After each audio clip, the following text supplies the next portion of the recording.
నమస్తే అండి. నా పేరు డాక్టర్ తేజశ్రీ. MD homeo. ఈ మధ్య కాలంలో లైఫ్ స్టైల్ చేంజెస్ వల్ల ఎక్కువైపోయిన డిసీజెస్‌లో డయాబెటిస్ కూడా ఒకటి. అయితే ఈ డయాబెటిస్ ఫుడ్ నుంచి తగ్గించొచ్చు అని కొంతమంది అంటే, ఖచ్చితంగా మెడికేషన్ ఉండాలని కొంతమంది అంటారు. దీనిలో నిజానిజాలు తెలుసుకోవాలంటే డయాబెటిస్ గురించి మీరు పూర్తి వివరాలు తెలుసుకోవాలి. అసలు డయాబెటిస్ రావడానికి కారణాలేంటి? ఏ ఏజ్ వాళ్ళకొస్తుంది?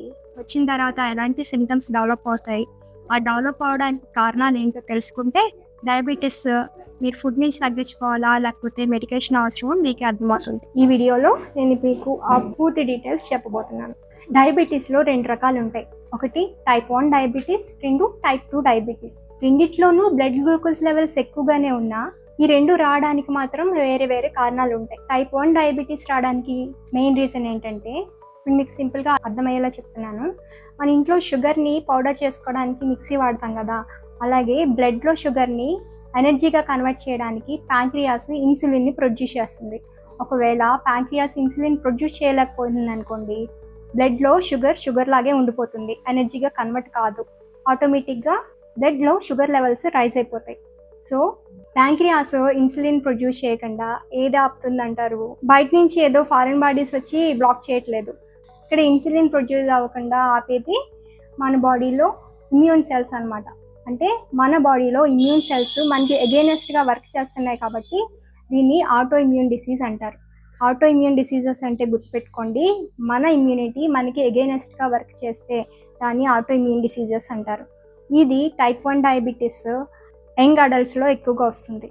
ఇది మీకు ఫుడ్ నుంచి వచ్చింది కాదు కాబట్టి ఫుడ్ నుంచి కంట్రోల్ కాదు, ఖచ్చితంగా మెడికేషన్ అనేది అవసరం.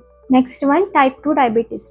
ఈ టైప్ 2 డయాబెటీస్ అంటే దీంట్లో కూడా బ్లడ్ షుగర్ లెవెల్స్ బాగా ఎక్కువైపోవడం వల్ల దీన్ని డయాబెటీస్ అంటారు. కానీ ఇది డెవలప్ అవడానికి కారణం ఏంటంటే, మనం తినే తిండిలో షుగర్ లెవెల్స్ బాగా ఎక్కువగా ఉండడం. మన తినే తిండి వల్ల లోపలికి వచ్చింది కాబట్టి కొంచెం డైట్ కంట్రోల్తో దీన్ని కంట్రోల్లో పెట్టుకోవచ్చు. అది కూడా ఇప్పుడు ప్రీ డయాబెటిక్ స్టేజ్లో కానీ లేదంటే ఎర్లీ డయాబెటిక్ స్టేజ్లో కానీ కంట్రోల్లో పెట్టుకోవచ్చు. ఎందుకని ప్రీ డయాబెటిక్ స్టేజ్లోనే ఎర్లీ డయాబెటిక్ స్టేజ్లోనే కంట్రోల్లో పెట్టగలం, అడ్వాన్స్ స్టేజ్లో దీన్ని ఎందుకు కంట్రోల్లో పెట్టలేము? ఇదే ఫుడ్ నుంచి వచ్చింది కదా అని అనుకుంటే, ఎందుకంటే మీరు 70 ఏళ్లకు 80 ఏళ్లకు ఖర్చు చేయాల్సినంత ఇన్సులిన్ని 40 ఏళ్లకు 50 ఏళ్లకు ఖర్చు పెట్టేస్తున్నారు. అంటే షుగర్ ఎక్కువ తిన్నప్పుడు ఇన్సులిన్ కూడా ఎక్కువ ఖర్చు అయిపోతుంది. ఇంకా తర్వాత ప్యాంక్రియాస్ ఓవర్ ప్రొడ్యూస్ చేయలేదు. అందువల్ల మీరు అడ్వాన్సెస్ స్టేజ్లో ఖచ్చితంగా మెడికేషన్ అవసరం. మీరు ఫుడ్తో కంట్రోల్ చేసుకోవాలంటే డయాబెటీస్ ప్రీ డయాబెటిక్ స్టేజ్ అయినా ఎర్లీ డయాబెటిక్ స్టేజ్ అయినా మాత్రమే అయి ఉండాలి. ఇప్పుడు సిమ్టమ్స్ ఆఫ్ డయాబెటీస్ చూద్దాం. డయాబెటీస్ ఉన్న వాళ్ళకి ఎక్సెస్ థర్స్ట్ ఉంటుంది, ప్రొఫ్యూజ్ యూరినేషన్ ఉంటుంది, అంటే యూరిన్ ఎక్కువ పాస్ చేయాల్సి రావడం, విపరీతమైన దాహం ఉంటుంది, డ్రై స్కిన్, ఫ్యాట్ లాస్ అయిపోతుంటారు, బ్లర్డ్ విజన్ అంటే కంటి చూపు మందగిస్తుంది, ఏదైనా గాయాలైనప్పుడు చాలా లేట్గా హీల్ అవుతూ ఉంటాయి, అరికాళ్ళు అరిచేతులు మంటలు తిమ్మిర్లు ఉంటుంటాయి.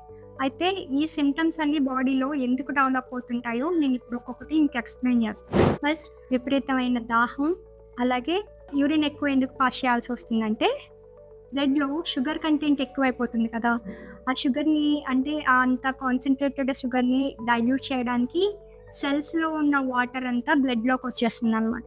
ఎప్పుడైతే సెల్స్లో ఉన్న వాటర్ బ్లడ్లోకి వస్తుందో మనం డీహైడ్రేట్ అయిపోయి విపరీతమైన దాహం ఉంటుంది.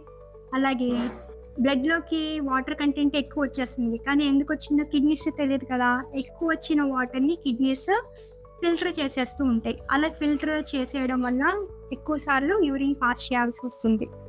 నెక్స్ట్ వెయిట్ లాస్ ఉంటుంది. వెయిట్ లాస్ ఎందుకు ఉంటుందంటే, మనకి ఎనర్జీ సోర్స్ ఏంటి? ఫస్ట్ ఎనర్జీ సోర్స్ షుగర్స్ కదా, కానీ ఇక్కడ షుగర్స్ ఇన్సులిన్ తక్కువ ఉండడం వల్ల ఎనర్జీగా కన్వర్ట్ అవ్వట్లేదు. మరి నెక్స్ట్ ఎనర్జీ సోర్స్ ఏంటి? ఫ్యాట్ అనమాట. ఈ లివర్ ఏం చేస్తుంది? కీటోజెన్సిస్ నుంచి ఫ్యాట్ సెల్స్ని ఎనర్జీగా కన్వర్ట్ చేస్తుంది. సో మనం స్టోర్ చేసుకున్న ఫ్యాట్ అంతా ఎనర్జీగా మారిపోతుంది. షుగర్ ఎనర్జీగా కన్వర్ట్ అవ్వట్లేదు కాబట్టి ఫ్యాట్ ఎనర్జీగా కన్వర్ట్ అవుతుంది కాబట్టి మనం వెయిట్ లాస్ అవుతుంటాం. నెక్స్ట్ ఇంకొక పాయింట్ ఏంటి? బ్లర్డ్ విజన్ ఎందుకు ఉంటుందంటే, కంటిలో లెన్స్ ఉంటుంది కదా, ఆ లెన్స్ అనేది స్పాంజ్లా ఉంటుంది అనమాట. ఆ స్పాంజ్ ఎక్సెస్ షుగర్ని పీల్చుకుంటుంది. ఆ షుగర్తో పాటు ఎక్సెస్ వాటర్ని కూడా పీల్చుకుంటుంది అనమాట. సో ఇలా షుగర్ని ఎక్కువ పీల్చుకున్నప్పుడు లెన్స్కి షేప్ మారిపోతుంది. ఎప్పుడైతే లెన్స్ షేప్ మారిపోయిందో ఆటోమేటిక్గా ఫోకస్ చేయలేదన్నమాట. సో బ్లర్డ్ విజన్ వస్తుంది. నెక్స్ట్ ఇంకోటి ఏంటంటే అరికాళ్ళు, అరిచేతులు, తిమ్మర్లు, మంటలు ఇవన్నీ ఎందుకు వస్తుంటాయి?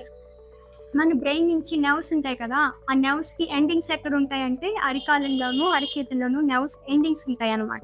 ఇవి ఎండింగ్స్ ఎలా ఉంటాయి? చాలా చిన్ని చిన్ని నర్వ్స్ సన్నగా ఉంటాయి అనమాట. ఈ సన్నగా ఉండే నర్వ్స్కి న్యూట్రిషన్ సప్లై చేయడానికి సన్నగా బ్లడ్ క్యాపిలరీస్ ఉంటాయి. చిన్న చిన్న బ్లడ్ వెజల్స్ ఉంటాయి, వాటిని బ్లడ్ క్యాపిలరీస్ అంటారు. సో ఈ బ్లడ్ క్యాపిలరీస్ ఈ షుగర్ వల్ల డ్యామేజ్ అవ్వడం వల్ల అక్కడ నర్వ్స్కి సరైన న్యూట్రిషన్ లేక నర్వ్ డ్యామేజ్ జరుగుతుంది. సో నమ్నెస్, టింగ్లింగ్ సెన్సేషన్ ఇవన్నీ ఉంటుంటాయి అన్నమాట. అయితే నెక్స్ట్ వూండ్ హీలింగ్ కూడా చాలా తక్కువ ఉంటుంది ఈ డయాబెటీస్ ఉన్న వాళ్ళకి. చెప్పాను కదా, బ్లడ్ వెజల్స్ నేరో అయిపోతాయి, అంటే సన్నగా అయిపోతాయి అన్నమాట. మనకి ఎప్పుడైనా ఏదైనా దెబ్బ తగిలినప్పుడు అది త్వరగా మానాలి అంటే అక్కడ ప్రాపర్ ఆక్సిజన్ సప్లై ఉండాలి, న్యూట్రిషన్ సప్లై ఉండాలి. బ్లడ్ సప్లై ఎప్పుడైతే తక్కువైపోయిందో ఈ నేరో బ్లడ్ వెజల్స్ వల్ల, బ్లడ్ వెజల్స్ నేరో ఎందుకు అయిపోతుంది? షింక్ అయిపోతున్నాయి. ఈ షుగర్ లెవెల్స్ ఎక్కువ అయిపోవడం వల్ల బ్లడ్ వెజల్స్ షింక్ అయిపోయి నేరో అయిపోతున్నాయి. ఓకే, ఆటోమేటిక్గా ఇక్కడ ఏమవుతుందంటే ఆక్సిజన్ అండ్ న్యూట్రిషన్ సప్లై ఆ పర్టికులర్ వూండ్ దగ్గర జరగట్లేదు. సో అది త్వరగా హీల్ అవ్వదు అనమాట. ఇంకొక విషయం ఏంటంటే dry mouth and dry skin ఉంటుంది. ఈ dry mouth and dry skin ఎందుకు ఉంటుందంటే బాడీలో ఎక్సెస్ యూరినేషన్ వల్ల డిహైడ్రేట్ అయిపోతుంది బాడీలో ఉన్న వాటర్ అంతా బయటకు వెళ్ళిపోతుంది కదా. సో ఉన్న కొంచెం వాటర్ని బాడీ ప్రిజర్వ్ చేసుకోవాలనుకుంటుంది. అంటే మనకి సలవా ఎక్కువ ప్రొడ్యూస్ చేస్తే వాటర్ వేస్ట్ అయిపోతుందేమో అన్న ఉద్దేశంతో, లేదంటే స్కిన్కి మాయిశ్చర్ అందిస్తే వాటర్ వేస్ట్ అవుతుందేమో అన్నంత ఉద్దేశంతో, అంటే అంత డిహైడ్రేట్ స్టేజ్లో ఉండడం వల్ల డ్రై మౌత్, డ్రై స్కిన్ వస్తుంటాయి. సో ఇప్పటికైనా డయాబెటీస్ ఎంత డేంజరస్ మీకు అర్థమైంది కదా. దీనికి మెడికేషన్ ఖచ్చితంగా ఉండాలి. ఒకవేళ మీరు తీసుకోకపోతే internal organs, kidneys, nervous system, అలాగే హార్ట్ కూడా డ్యామేజ్ అయ్యే పరిస్థితులు ఉన్నాయి. కాబట్టి వీలైనంత త్వరగా ట్రీట్మెంట్ తీసుకోవడం మంచిది.